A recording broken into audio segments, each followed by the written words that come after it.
What's going on, everybody? This is Derek J407, and I'm here to give you my thoughts on the WWE Stomping Grounds pay-per-view, live from the Tacoma Dome in Tacoma, Washington. A show that start to finish was actually a really good show. Not a bad show for one that had 2 weeks of build-up, was pretty much a C-level show, and struggled to sell tickets for all the way up until the day of the show, where people at the Tacoma Mall were giving away free tickets. But despite all of that, plus a main roster product that has just been abysmal to watch recently, you take all that in and they still put on a hell of a show, like top to bottom. I mean, there really was no match on the show that I would consider bad, unless you look at it from the perspective of the main event. But that was clearly all and how they built it up, building to the big moment with the finish.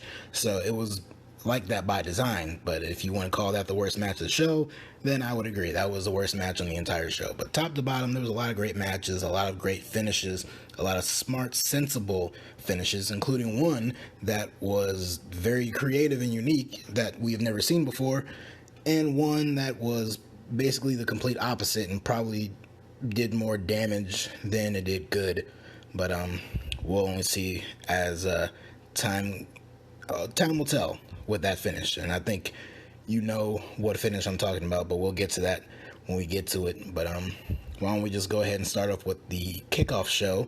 I missed the kickoff. I was doing some other things, so I missed a good chunk of the kickoff, including the match on the kickoff show, which turned out to be the triple threat match for the Cruiserweight Championship. Champion Tony Nese defending against Akira Tozawa and Drew Gulak. And apparently I missed a really great match. I caught like the tail end of it, and what I saw, it was damn good, and the fans were really into it. So that was very good to see. But yeah, so a lot of good action that I saw at the tail end there. But the match ended where Nese, he was outside the ring on the apron. He got knocked off by Tozawa, so it came down to Tozawa and Gulak. But Tozawa went for like a spinning kick, missed, and Gulak got him up for the torture rack neck breaker and got the 1-2-3. So finally, after all this time, after all these years, Drew Gulak, one of the mainstays of 205 Live, is finally the Cruiserweight Champion. And it's great for him. You know, Tony Nese, he's a good talent, but he really wasn't doing much as the champion. And other talents who've come through 205 Live who aren't really doing anything right now, like Buddy Murphy, the man who Tony Nese beat for that championship, supposed to be on SmackDown. We haven't seen him at all on the show since the shakeup. So it just makes you wonder, why did Buddy Murphy even leave 205 Live in the first place? But we got the championship on someone who could really benefit from it. Not that Tony Nese didn't. You know, I'm sure he had a really good reign, but there wasn't really much exciting about it. But now Drew Gulak, who knows? Like I said, he's been a mainstay, so I'm looking forward to seeing what he does with that title. Now onto the main show. Open things up with the Raw Women's Championship match. Becky Lynch defending against Lacey Evans. A feud that peaked probably before even their first match at Money in the Bank last month, but it is still a match and feud that has continued on this whole time, and I don't think I've been excited about it once. Their match at Money in the Bank was nothing special. It was pretty dull and did more to expose Lacey Evans for how inexperienced and not ready she is for this spot, as well as other matches Lacey Evans has had on TV since, like the one match that she had with Charlotte a few weeks back that was so bad that I don't think we've seen Charlotte on TV ever since. Of course, her being absent from TV, I'm pretty sure is in connection to why Andrade has been absent from TV since Super Showdown, which, you know, we don't gotta get into all that. But yeah, Lacey Evans really hasn't done much special, and I was going into this match just ready for this feud to be over, and I think by the end of the night it proved that it's not really over. There's still parts of it that are going to continue. So we'll deal with that. But as for this match was not too bad. It was pretty decent. It was probably the best Lacey Evans match I've ever seen. Not just on the main roster, which it definitely is her best match since coming up to the main roster, but I think it's her best match, period, because I don't remember any really great match that she had in NXT. Maybe one of the matches she had with Dakota Kai was pretty good. Maybe a match that she had in the Mae Young Classic before. I don't know, but this is probably the best I've ever seen of Lacey Evans. Becky was in control and pretty dominant early on until Lacey found an opening. She targeted Becky's ribs and was working over that for a little bit. Lacey wasn't perfect. There was a part in this match where like Becky was going for like a move off the ropes and Lacey was out of position and she eventually got hit with it, and then Becky just kind of shook her head, looked at the crowd and all that kind of stuff. The crowd, can't praise them enough. They were hot for this match, as were they for a lot of the matches on the show, but they were really into this match. They were really into Becky, and they did not like Lacey. There were plenty of Lacey sucks and you can't wrestle chants for her, but they were firmly in the man's corner. But in the end, well, actually, there was one spot where Becky hit a mandible claw on Lacey with her handkerchief. You know, the handkerchief that she usually pulls out to like wipe the sweat off her brow and all that kind of stuff. Becky used that to put a mandible claw on her. So kind of gross. But the finish came when Lacey was on the middle rope. She had her back turned, so she was about to do a dive, and Becky kind of yanked her off, made her crash down on the mat, torso first, and immediately locked her in the disarm her, and Lacey went for the very, very quick tap out. Like as soon as that arm went up for that move, Lacey was tapping out feverishly. So that put an end to that. Lacey Evans is defeated. Becky Lynch is still Raw Women's Champion. She does still hold at least one belt, and seemingly the feud is over, at least to the degree that Lacey will not be getting another championship match. But I think even that might not be the complete case. I'll get into that by the end of the show and the end of this review in terms of my predictions for the direction that I see certain things going. But yeah, like I said, pretty decent match. The best match I've seen Lacey Evans have ever. So there you go. They showed a really cool Mustafa Ali vignette.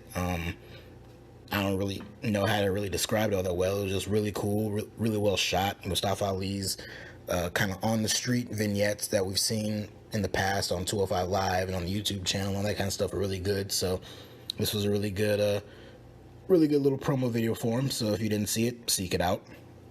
The next match was just a regular tag team match. New Day versus Kevin Owens and Sami Zayn. Two guys who are connected at the hip and just cannot be separated from each other. But when are together, they become complete losers. I cannot remember the last match I've seen either of these guys win. Kevin Owens, a man who was on top of the world for a little bit, challenging for the WWE Championship about a month ago, and then Sami Zayn, who came out of WrestleMania, had this new character, got a whole bunch of TV time, was cutting promos all the time, and now they just got lumped back together and have been losing constantly to the New Day and Seth Rollins and other people, so they have not been looking good. So going into this match, they really needed some kind of spark to them, and they kind of had it. Early on in the match, Kevin Owens super kicked Big E off the apron, and Big E was down, and then they pretty much punished Xavier Woods from the remainder of that point. Early on, they gave Owens, gave Woods a bunch of super kicks, hit him with a swanton, and hit him with a frog splash. He kicked out of both of them, but Owens and Zayn pretty much punished him from that point on, and it was just building up to Big E getting the hot tag, which he eventually did. The crowd popped huge for him, of course, and he was just a house of fire. He was taking out both Zayn and Owens, and just really powerful stuff there.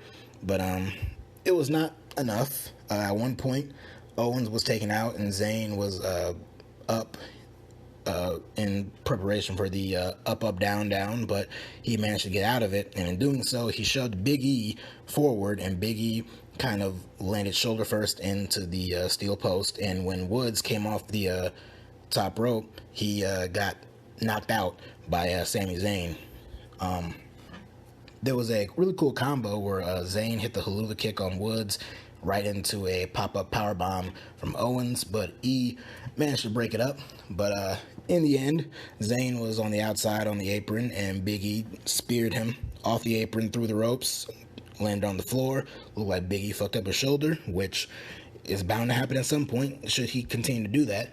I've been saying this for years. But Woods was back in the ring. He was up top, and he got knocked off, and Owens hit him with a stunner and got the 1-2-3. So finally, Sami Zayn and Kevin Owens get a win. I think this is Kevin Owens' first pay-per-view win since Extreme Rules last year, a match he only won because he got chokeslammed off of a steel cage by Braun Strowman and landed on the floor. So big win for him.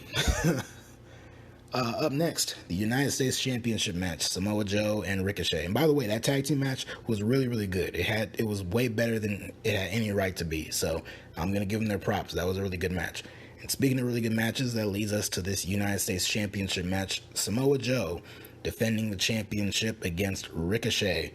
The match that I was easily looking forward to the most going into this entire show, and they did not disappoint. It pretty much went it went down like you'd expect a Samoa Joe Ricochet match to go. Ricochet looked impressive, a lot of the high flying spots and moves and all that kind of stuff. Although Ricochet did botch his entrance. His entrance involves a bunch of backflips and stuff, and his usual kind of bounce off the rope into a backflip kind of got fucked up when he landed, and he kind of landed face first. He had a pretty big tumble there, but he recovered quickly. It wasn't anything fatal or brutal or anything like that. It was just a moment that will live on in infamy on Botchamania. But so Ricochet was really impressive, but of course Samoa Joe, the powerhouse that he is, hitting Ricochet with all of his big moves, and of course Ricochet selling for him like $1 million, just making him like an absolute monster throughout this entire match. A lot of the moves that Joe did, it made it look like that Ricochet was getting killed, which he pretty much was, but he did a really good job of convincing you that he was getting killed. But Joe goes for the coquina clutch, and Ricochet, he manages to get to the ropes, but in doing so, he goes over the top rope and is now positioned on the apron on the outside. Still in the move, the referee is calling for the break, and Ricochet kind of like drops him throat first on the ropes, kind of backs him back up in the ring. He goes up top, Ricochet does, for the 630, but he misses, lands on his feet, turns around. Joe gives him a clothesline or does something to him that makes it look like Ricochet is done for, but he lands on his feet, and then he hits him with a code breaker, or a running, diving knee to the face, whatever Cole calls it, because he just cannot say code breaker anymore. He hits him with the code breaker, which Chris Jericho gave Ricochet his blessing to do, and he goes up top, hits the 630, and gets the win. I was very shocked to see Ricochet win the United States Championship on this show. I did not think he would win in his first attempt, but lo and behold, after a really good match, after Joe just completely whooped his ass for a good chunk of this match, Ricochet in the end pulled off the win and won the championship, showing that not everyone who comes out of NXT is a complete lost cause. That's only for the select few, but Ricochet is one of those rare guys who, he has not been completely done for and buried on the main roster. He has racked up quite a few wins, going as far back as his tag team with Aleister Black, a guy who we see sitting in a dark room every week on SmackDown begging for someone to fight him. And so that's what he's doing. Meanwhile, Ricochet over on Raw, he's been racking up a couple wins. He has a few losses in there too, but for the most part, he wins a lot of his matches, and going into his very first singles championship match on a pay-per-view, he beats Samoa Joe and wins the United States Championship. So, big win for him.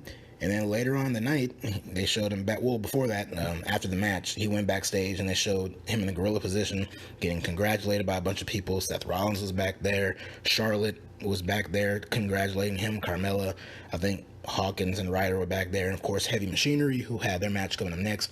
And then Triple H congratulated him.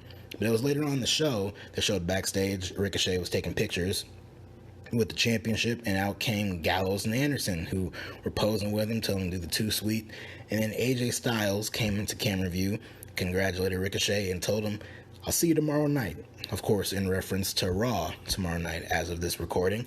So it looks like we might be gearing up for an AJ Styles Ricochet match. And based on the interactions that AJ Styles has been having with Gallows and Anderson recently, we could be getting a direction of a heel turn for AJ Styles. So if that's the direction they're going in, I think I'm all for it, to be honest with you. So AJ Styles Ricochet, sign me up.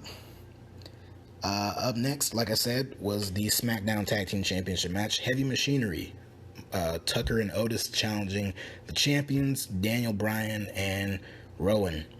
Now, it slipped my mind that this show was in Washington, which is why Daniel Bryan was so insanely over with this crowd. A huge pop for Daniel Bryan throughout this entire match. Daniel Bryan chants, yes chants, even to the point that Heavy Machinery were getting booed.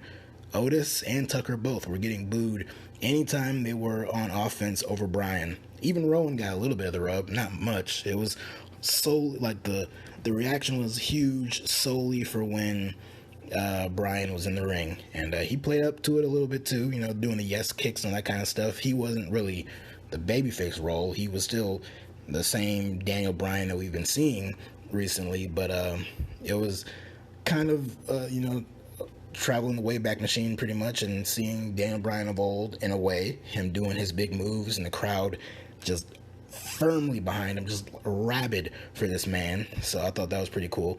But this was a coming out party. It made Heavy Machinery look like $1 million.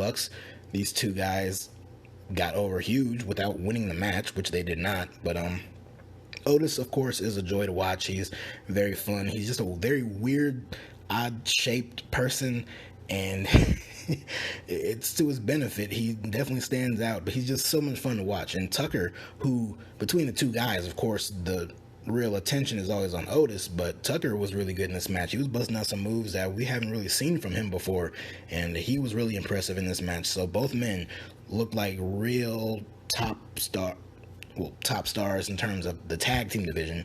They look like some two shining guys, and of course Daniel Bryan is a big help for that, because Daniel Bryan is great at what he does. Daniel Bryan is amazing. He's still one of the best in the entire company. And in the end, like I said, Bryan and Rowan did win. Bryan got a blind tag on Rowan, and Otis and Tucker were going for the compactor on Rowan. When Tucker hit the ropes, Bryan pulled down the rope, and Tucker spilled to the outside. Otis was still fighting, but then he eventually got taken out. Tucker came back in, knocked down Bryan, went up to the top rope, and dove onto the outside onto Rowan, got back in the ring, and immediately got caught into Daniel Bryan's small package. And Bryan got the 1, 2, 3, and won, retaining the tag team titles for himself and Rowan. Daniel Bryan's small package comes in clutch once again.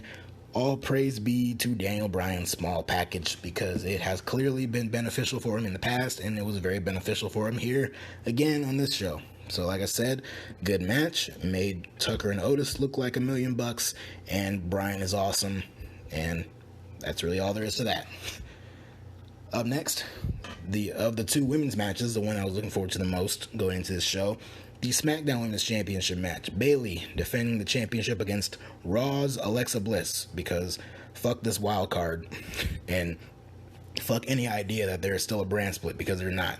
And if you say there is, you're lying to yourself. But this match had some heat behind it, thanks to that Moment of Bliss segment on SmackDown the previous week, where Alexa told Bayley that she peaked in NXT and all that. So, yeah, that struck a chord, struck a nerve, hit a little too close to home because of the amount of truth in it, which is pretty much all of it. So there was some heat going into this match, and of course Nikki Cross, who's befriended Alexa Bliss as of late. She was in Alexa's corner and played a role in the finish. So the crowd was split. We've heard Bayley get kind of mixed reactions before, and there was no difference here. And of course, Alexa Bliss, she usually gets mixed reactions too. And the crowd was kind of split 50-50 between these two women, and they went out there and had a really good match. Not really great in terms of comparing it to the SmackDown Tag Team title match or the U.S. title match, but it was still pretty good. I'd say I enjoyed this one better than I did the Raw Women's title match, then again, I've enjoyed this feud a lot better than the Becky Lacey feud. So we saw Bayley. She hit a sunset flip powerbomb on Alexa, but she did so with Alexa landing in the bottom corner of the ring, so she spills out to the outside. Nikki Cross, who's out there, she's checking on her. Bayley's still in the ring, and she does a suicide dive through the ropes, intending to land on Alexa, but I believe the way it showed in the replay, Nikki kind of moved Alexa out of the way and took the brunt of the move. So Bayley connected with Nikki Cross instead. So while on the outside, I believe Alexa hit her own sunset flip powerbomb on Bayley. Got her back in the ring. Bayley's down. She goes up to the top, getting ready to hit Twisted Bliss, and we see Nikki Cross get back in the ring. She's going after Bayley. She's trying to go after her, and the referee's kind of pushing her away and trying to get her out of the ring. This momentarily distracts Alexa, and Bayley goes up top, preparing to hit a Bayley to belly off the top, but Alexa knocks her down, so she's still up there. Goes off for Twisted Bliss, but Bayley gets the knees up, gets back up, hits the Bayley to belly, and gets the win. So Bayley is still the SmackDown Women's Champion, and you can say that Nikki Cross is the reason that Alexa Bliss lost here. She took that move, that dive from Bayley, and in her rage and full of emotion, her emotions got the best of her, and she tried to go after Bayley, not aware that the match was still happening, or just not comprehending that fact, and it indirectly cost Alexa the match. So I'm sure that will be a contributing factor to the story going forward with these two. So, I like it so far. I think it's pretty obvious what it's leading to, but we'll get there slowly. So good match here, and the finish made a lot of sense, and I'm looking forward to seeing what is next in the story with Alexa Bliss and Nikki Cross. Up next, Roman Reigns versus Drew McIntyre. Shane McMahon, of course, was out there in Drew's corner. This is coming off of a few weeks ago where Shane pinned Roman Reigns in the middle of the ring at Super Showdown. So, of course, going into this match, Roman needed to redeem himself against the man responsible for him losing, that being Drew McIntyre, and he did by beating Drew. And not a lot of people liked it, but we'll get to that. The match itself was pretty good. It was much better than the WrestleMania match, which was just a nothing match. On a 7-hour show with like 15 matches, it was just another match somewhere in the show. I think it came like 1 or 2 matches after the Kofi match. So there was just really nothing special about it. And Roman won that match. He beat Drew McIntyre clean. So going into this match, you're expecting, well, maybe Drew can get the big pay-per-view win on this show. But as I said, we'll get to that in a second. Shane, of course, was out there, so he provided interference. Before the match even started, they were fighting, they were brawling. Drew met him in the entryway, and they started to fight.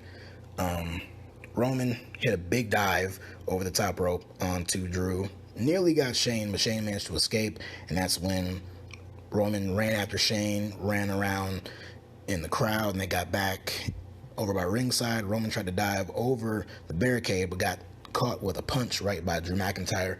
So McIntyre pretty much dominated for the rest of the match, or a good chunk of the match, that is. Roman made a quick comeback. He hit a Superman punch on Shane to knock him off of the apron, and he went to the outside. He tried to hit the drive-by on Drew McIntyre. McIntyre moved, and he hit the Alabama Slam on Roman on the outside and had him slammed onto the announce table. And it did not break, but it's still, it sucked. So, back in the ring, they're going back and forth with a bunch of moves, punches, uppercuts, headbutts, all that kind of stuff, and it leads to Roman bouncing off the ropes and hitting a spear on Drew McIntyre. Referee goes for the count, but right at 2, Shane pulls the referee out of the way and gets him out of there.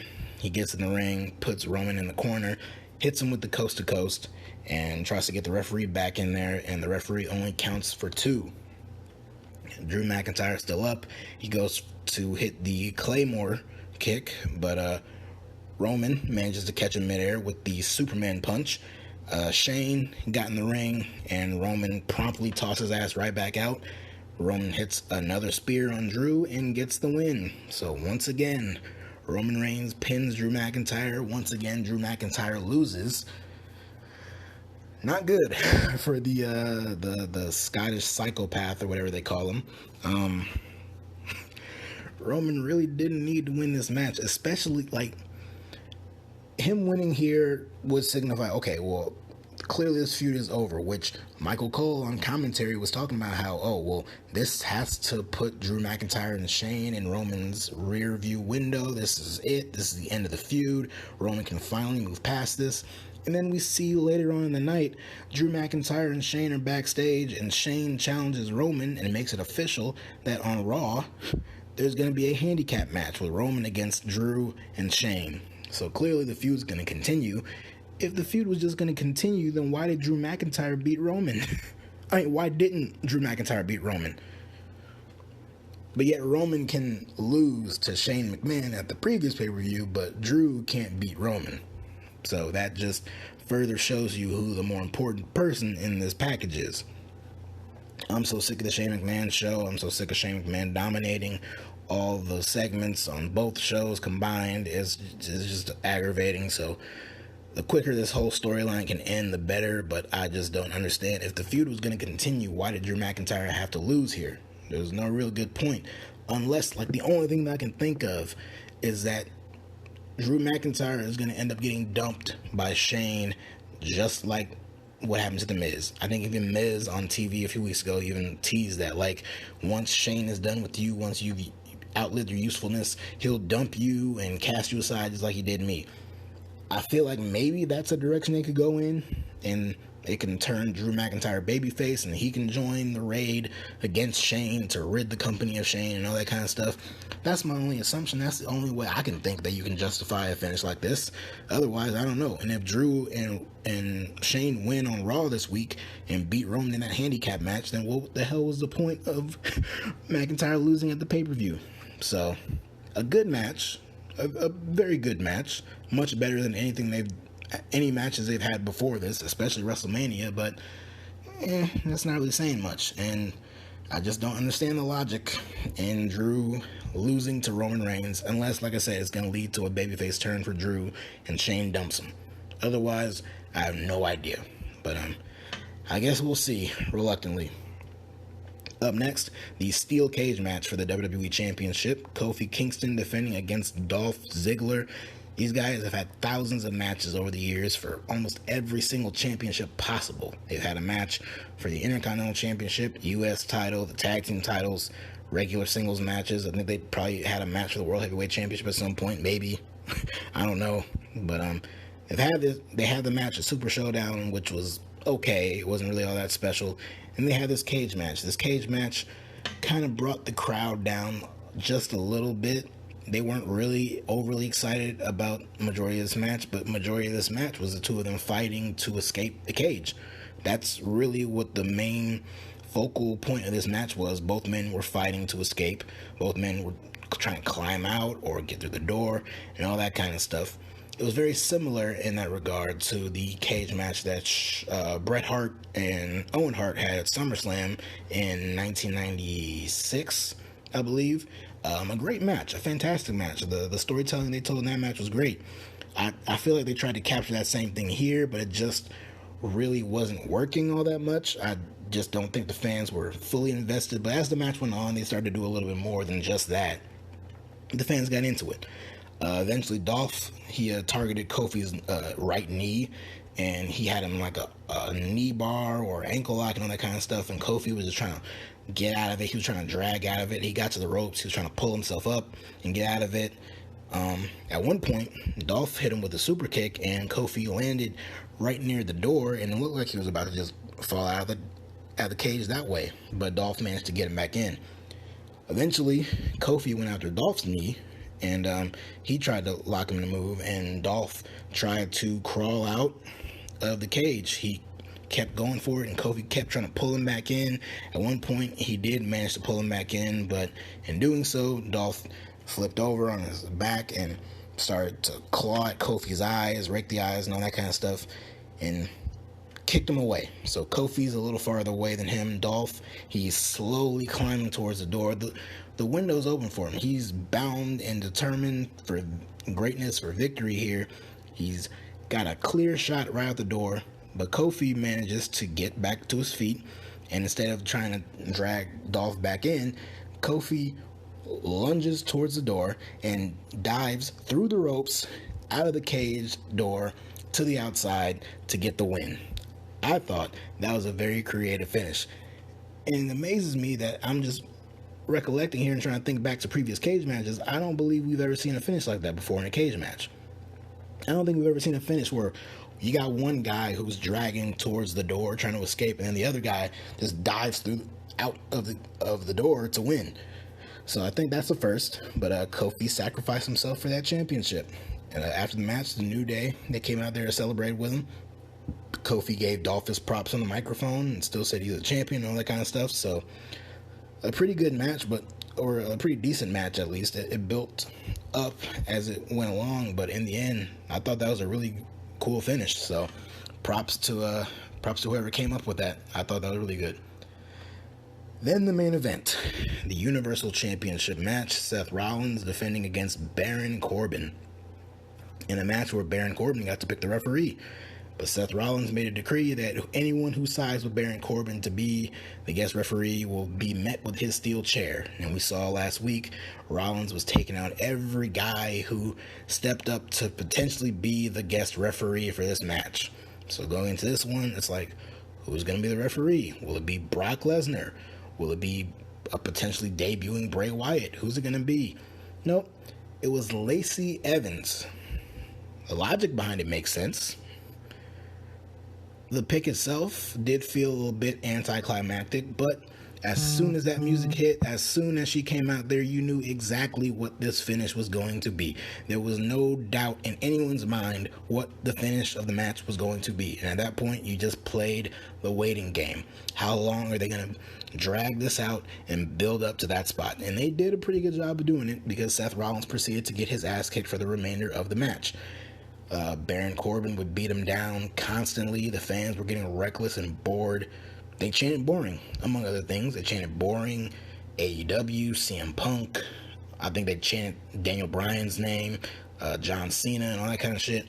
So it was getting dragged out, and anytime Seth Rollins made a comeback, Lacey would have a slow count or didn't count at all. At one point, Rollins managed to powerbomb Baron Corbin off the apron through the announce table. Lacey was counting, and then she stopped the count and said the match was no count out.